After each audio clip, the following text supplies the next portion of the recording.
This is Reverend Don Lewis coming to you from the beautiful metaverse, and more particularly from beautiful Danville, Illinois, homeland of the Correllian tradition. And this is Midday with Reverend Don. And I want to welcome you. I hope you're having a lovely day. And as you know, if you follow Midday with Reverend Don, you can type your question or comment into whatever platform that you happen to be watching the program on. It will show up here in my chat room, and we can talk directly. And my subject today is dragons and stuff. And I thought I would continue a little bit of our discussion of dragons from yesterday. We were focusing on the advent of the Greenwood Dragon Lunar New Year yesterday. But today I want to talk more about dragons as such. We did do a little of that yesterday. And I thought also I might speak about some other animals from mythology, such as perhaps the Sphinx, about which there are some interesting things we could say, or anything you might like to ask about. And I'm wearing green today uh, as a tribute to some of our dragon friends, and particularly the green wood dragon. And that, I guess, is where we're going to start. So, yesterday we talked about how, and hello to Christine in the chat room. It's good to see you, Christine. About how dragons are seen historically very differently in Asia versus Europe. In Asia, dragons, and hello to Janet in the chat room. In Asia, dragons have usually been a very positive symbol. They have often been guardians and wise advisors, and often associated with sacred places and prosperity and auspicious omens. And hello to Nikki in the chat room.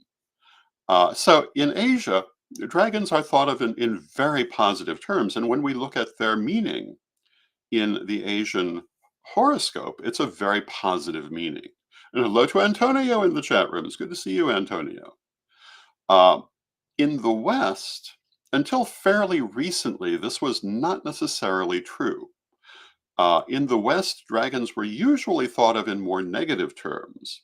And this goes way, way back historically. The earliest dragon I can think of in Western mythology is Tiamat in Mesopotamian astrology. And Tiamat was the mother goddess, but she was also associated with the idea of chaos. And if you've read chapter 2 of my degree lessons, you'll understand why that is. Chaos is the first creation, it is the beginning of things. And it's natural that this would be associated with the mother goddess and the origin of things. But in our very ordered world, we often have a fear of chaos, and particularly a fear of going back to it. Now, when we talk about things like the chaos moment and chaos magic, we see that that is not a logical fear, but it is a fear that you often find motivating human thought patterns. So in Mesopotamian religion, the god Marduk fought the mother goddess Tiamat and ended up dividing her dead body into the created world as we know it, which is another way of saying the god emerged from the goddess and created the physical world, just as we see in the Vangelo delle Streghe. The goddess is the essence behind it, the substance of it. The god is the order and cycles which take place within it. Right there in the story of Marduk and Tiamat, we can find that symbolism. But Tiamat was portrayed as a dragon. And almost all mythology about dragons in the Western world thereafter replicated this theme to some extent. We see in Egyptian mythology, the god Ra, during the course of his nightly travels, every night would battle Apep. Now, Apep was not a dragon in quite the way we normally think of. Apep was the great cobra, the great serpent, who represented chaos, but a dragon for the purpose of this conversation. In Greek mythology, there are a number of times that heroes battle dragons or similar things, again, establishing the supremacy of order and civilization over chaos. This is the underlying theme of that particular mythology. When we look to the Middle Ages, The Greek heroes are replaced with Christian saints. The story of Saint George and the Dragon is still the story of Perseus and the Dragon, which is still the story of Tiamat and Marduk when we really come down to it. And that's what the Western world had for dragons for a very long time. But that has changed today. And today, many people in the Western world work with dragons in a very positive sense and see them entirely differently than that particular interpretation. They perceive dragons not exactly in the same way as Asian culture has perceived dragons, but much closer to it. They perceive the dragons as, um, generally speaking, a kind of spirit who acts to them as a spirit guide or guardian, and is, when approached correctly, beneficial and helpful, but still can be quite um, frightening, quite overpowering when not approached correctly. And hello to Brenda in the chat room. It's good to see you, Brenda. And Brenda is going to be our guest for an interview on next Tuesday, 1 week from today. And I'm looking forward to that. We'll be talking about the upcoming Corellian lustration. And if you're not already registered for lustration, I would encourage you to do so. It's going to be quite a historic event. But I'm not expecting to have any dragons there. Um, and Brenda says, thank you. Thank you, Brenda. But getting back to dragons, many people today in the Western world um, consciously interact with spiritual dragons, which present themselves as dragons, and they work with them in particular forms of magic, such as dragon magic, which have their own particular customs, their own way of doing things. And there are a number of books you can get on this subject if dragons are something that speaks to you. Now, if you ask me, are these actual dragons, which were perceived historically and perhaps misunderstood and simply happen to be in spirit form? Well, maybe they are. Or maybe they show themselves with this image because it speaks to people. My experience with spirit guides is that they can show themselves however they choose to show themselves. And my own spirit guides normally appear as people, but on occasion they would choose other forms. So my attitude is trust your own experience and make your own decision on things like that. Hello to Tom in the chat room. Are they actually dragons? I see no reason not to take them that way. But in the end, they're spirits, which means that they don't have a physical form, they're energy. I saw someone's meme the other day saying that um, spirit does not speak English, it speaks frequency. And this is absolutely true. Spirit does not communicate with what we understand as language. It communicates through concept, through knowing and telepathy, for want of a better way to put it. So, when someone says, well, Latin is the language of the gods, well, no, energy is the language of the gods. And the same for any other language that anyone would like to see that way. I'm sorry, they're our languages. Spirit speaks through energy. And this is also true of the images of spirit. So, um, if your spirit guide comes to you, let's say that your spirit guide is your departed great uncle. You'll see them as they looked in life, but where they are now, they're energy. But they will use the familiar face so that you will understand it's them. If your spirit guide is a dragon, that may speak to the nature of their energy, but it's not a physical form. Their form is energetic. Um, Now, that doesn't mean it isn't still specifically of draconic form, but in the end, it's energetic, and this is always true. And hello to Steve in the chat room. It's good to see you, Steve. But dragons are very popular today. And again, they've come to be seen very differently. I think a lot of that came through the fantasy genre, where dragons came to be perceived first as misunderstood underdogs and then later as quite sympathetic characters. and it changed how people relate to them. And I think that's a very beneficial change. And hello to Judy in the chat room. It's good to see you, Judy. Um, and I said that I would also talk about some other metaphysical creatures today. Um, I thought I would talk a little bit also about the Sphinx. And of course, unless you have lived under a rock, you are familiar, I'm sure, with the Great Sphinx in Egypt. But it's certainly only one of thousands of Egyptian images of the Sphinx. And the Sphinx in Egypt is a lion with the head of a human or some other animal. And hello to Renee in the chat room. In early Egypt, lions were very, very sacred. They always remain sacred in Egypt. Um, and in like the first dynasty of Egypt, you see a lot of images of recumbent lions. Later, it became the custom to use the body of the lion with a different head, commonly the head of the reigning pharaoh, um, also sometimes heads associated with certain gods. For example, at the temple of Amun in Luxor, you will see the avenue of sphinxes, where the sphinxes have the head of a ram on the body of a lion. And this was associated with the god Amun. Um, you'll sometimes see sphinxes with the head of a falcon, which is either Ra or Horus. Um, so the Sphinx had a number of different formats that you might see it, but most commonly it was a human head. It was a way of expressing the strength of spiritual power of whatever it represented. There is a theory that the Great Sphinx at Giza was originally the sculpture of a recumbent lion, um, and the head was later resculpted to be the head of um, a particular pharaoh. One of the reasons that's thought is that the head is not in proportion to the rest of the monument and also appears to be in somewhat better condition, indicating it may have come later.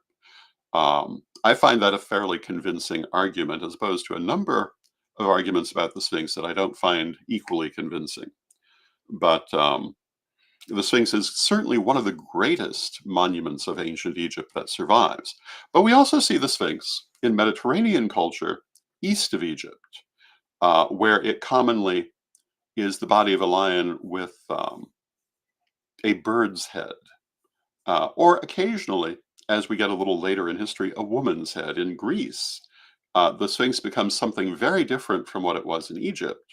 And it has the head and bosom of a woman and the wings of an eagle.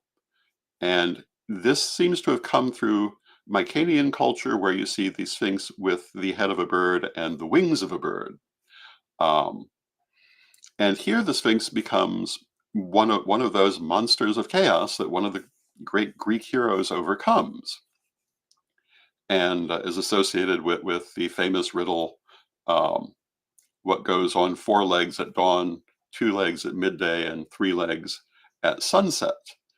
And um, it speaks to how one symbol can start in one place and spread out and change as different peoples adapt it.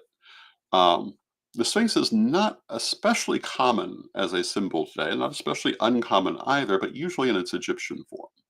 Occasionally its Greek form. But in the ancient world, it was a far more common figure, and you do sometimes see it show up in fantasy novels, for example. And hello to Jeanette in the chat room. It's good to see you, Jeanette. The Sphinx has, again, many different forms, and um, most commonly, if you see it today, you'll see it in the original Egyptian form, and with that original Egyptian purpose to represent the spiritual strength of whatever it is depicting. Some other metaphysical creatures you might see, if you've read the Harry Potter books, you'll be familiar with the idea of the basilisk. Uh, but if you watched the movie, you won't exactly know how the basilisk was traditionally portrayed. The basilisk was a um, a serious figure in Western occult history, but it was not um, a giant serpent as such. The basilisk was a mixture between um, a serpent, and in some cases more of a serpent, but also a rooster. And this makes for a very interesting looking creature. And as in the Harry Potter stories, um, it was known for turning people to stone. You don't really hear a lot about the basilisk today, but in the Middle Ages and the Renaissance, you saw it show up a lot more common um, in people's symbolism in the bestiaries of the period.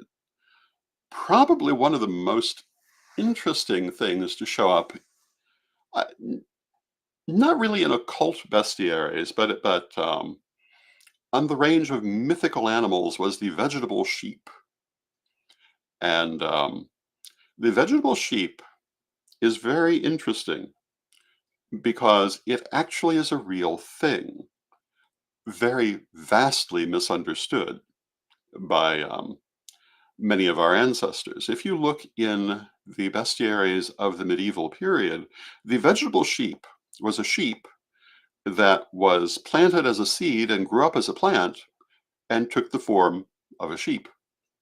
And you'll see illustrations of the sheep with its root coming from its navel going down into the earth because it's a plant.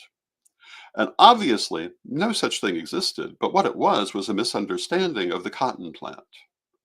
Um, they understood that there was a plant that produced wool not unlike a sheep, and they totally misunderstood what it was. But knowing what it was, it's very interesting to see how people interpreted it. I was talking yesterday about the griffin, which again shows up in those Harry Potter books and also very heavily in heraldry and a number of other places, um, with the head and wings of a bird, the body of a lion.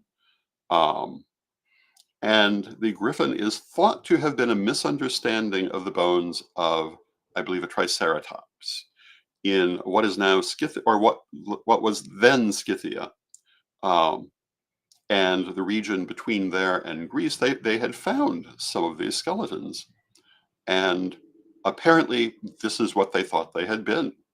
And they took it as proof that their mythological monsters had actually existed. And in at least a few cases, they reburied them, um, making clear what they thought they were. And whether the mythological monster or creature comes before the discovery of the skeleton or vice versa is a bit of a question. A question we certainly don't have an answer to, and probably could never have an answer to.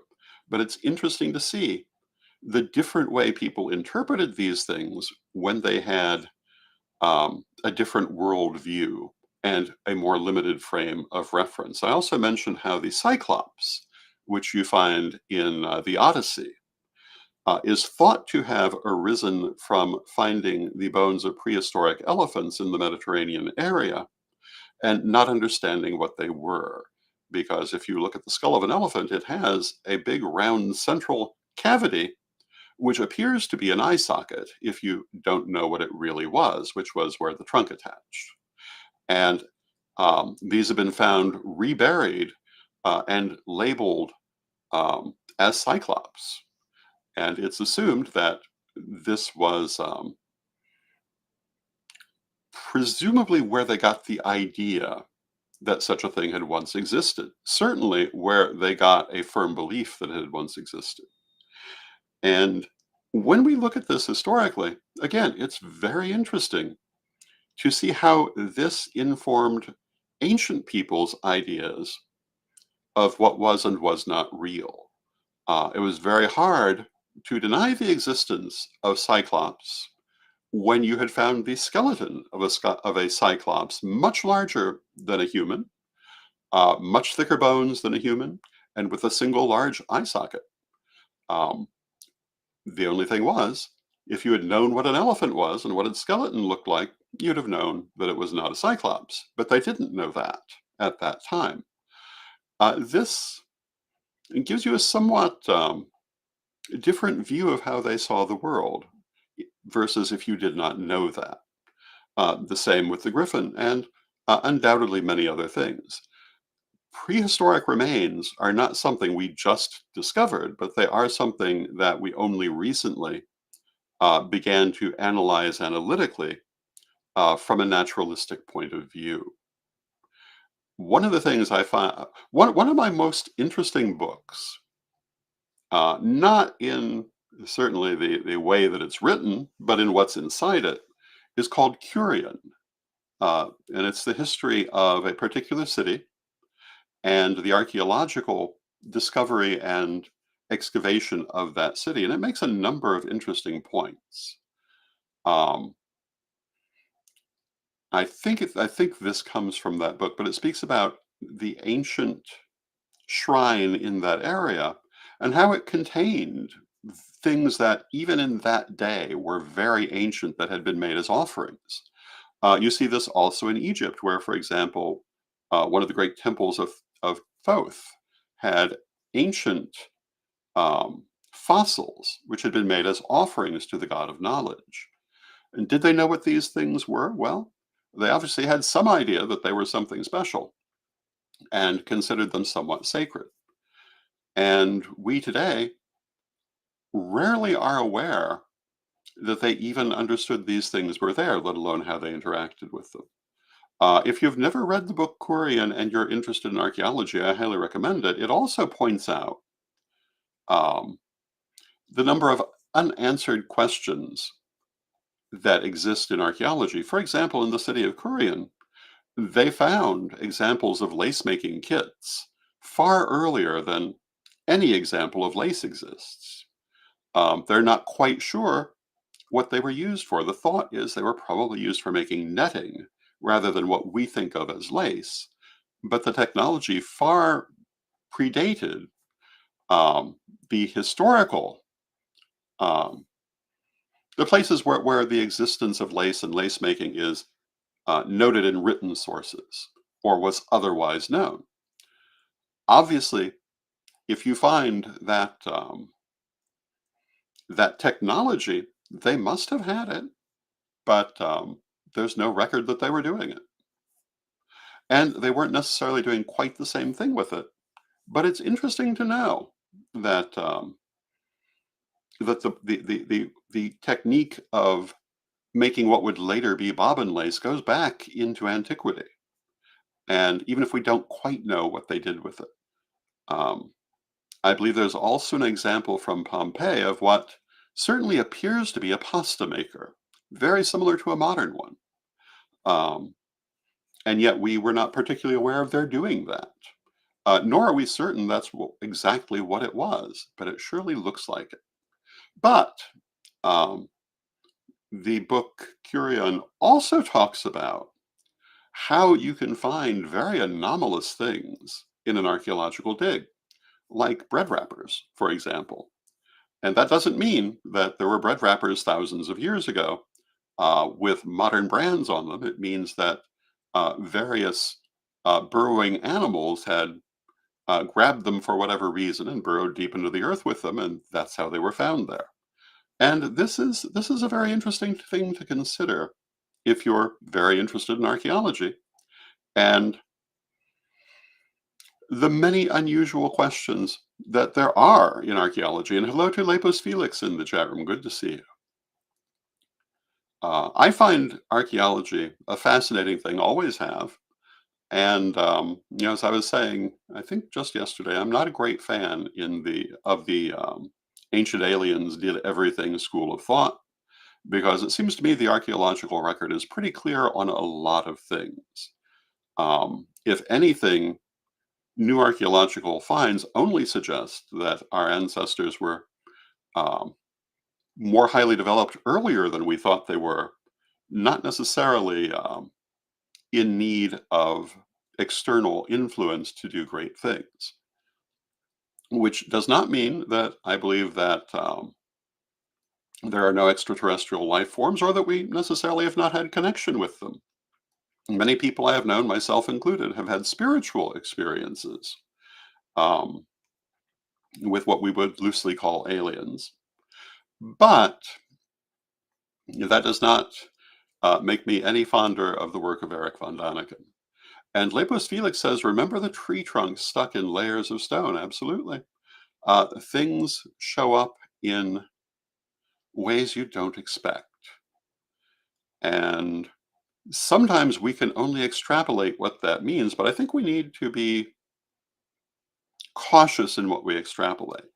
One of the famous examples of unanswered questions of archaeology is the spark plug found buried in ancient layers of stone, um, and how this proves that far more advanced people must have been there than we give credit for. But the only problem with that is the spark plug came specifically from 1925, which doesn't make a lot of sense for ancient aliens. And there's a real question, since the artifact itself has long been missing, whether it was actually stone at all, or merely hardened mud. Um, so we must be, I think, kind of cautious in how easily we accept some of these tales, because if you look at them a little closer, they don't always follow through. Um, that does not necessarily mean that it's not worth thinking about, but I think we have to be cautious in the conclusions that we use. Another famous one are the supposed light bulbs in the Temple of Dendera. There is a famous bas relief showing what many people think are light bulbs from the ancient world. The only problem with this is there is a vast amount of text connected to this illustration, which makes extremely clear exactly what's going on in this picture. And it is a symbolic representation of um, the act of divine birth, and very clear on what it's representing. But nobody ever seems to want to read that. And Lepus Felix says, contamination is a problem, so measuring has to be done very carefully. This is absolutely true. Um, it is hard to tell sometimes, and with DNA evidence, this has been an issue that's often come up, sometimes also with means of dating through through various forms, that sometimes these ancient artifacts have been handled so much that they are corrupted with modern admixtures that will screw up the carbon dating or the DNA, um, because you get the wrong piece, so to speak. You get the modern piece that um, is kind of added on the outside by people handling it, rather than the actual piece from the artifact. And this is something I think that researchers are very careful of these days. But when you read something like the ancient mummy who supposedly um, has traces of cocaine on it, there's a big question of whether the ancient mummy was in possession of cocaine, or whether one of the museum attendants who have handled it over the years was in possession of the cocaine. I do not think that one thing could exactly lead us to believe there was an ancient cocaine cartel operating between the old and new world, um, just by itself. A single example seems to me more an example of contamination. But these are some of the things that you think about with archaeology, and there are certainly a number of unanswered questions, but I do think we need to be careful in how we try to answer them. So with that, I see we've come to the end of our half hour. Tomorrow, I'll be joined by by my guest, Chris Copeland, and we'll be talking about what is coming from Corellian Publishing. I think you'll find some interesting news. Um, and Lepus Felix says paper bills are fun too, just seeing what stuff gets stuck on those paper fibers. I can imagine that's very true. So let us close with our prayer, as we always do. And Divine Mother Goddess, Divine Father God, beloved ancestors, as we look at this world of many unanswered questions and lovely mythological and spiritual creatures, let us always be practical in how we associate our relation to them. Let us take the good and carry it forward with us, and let us have positive experiences. Beloved Mother Goddess, beloved Father God, beloved ancestors, we thank you with great love and thanks, and knowing you're always with us. But from respect, we thank you for your presence, and may you be blessed now and always. May you be blessed now and always, and all.